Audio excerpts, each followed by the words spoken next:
What's up guys? So karon magpabukid na punta samtang maglakaw-lakaw ta sa kadalanan na atay sigbin nga nakit-an.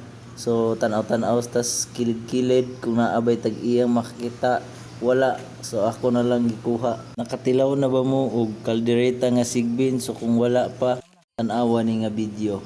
Dara bugat-bugat jud murag 20 jud ni unsa pa may dugayan. So ato na ning sugdan ng pagbaid sa kinakusgan nga kutsilyo nga maguwang pa sa atong pinakaluluhan. Grabe ka maayo mo baid, pinapaakpa akpa. Gisunod na nato og pwesto dayon ang sugangan para kini na masugdan. Ug dayon ang kalaha para kani initan og tubig. To dayon ning sundan sa sugnod nga kinadakuan, dako pa sa iyang gugma kanimo. Tuara giapil-apil na pud ang gugma. Grabe ka maayo dyan yung tawhana mo haling ug kay daghan man laging lubi diri sa kabukiran. So are lang po ta manguha og atong ihaling.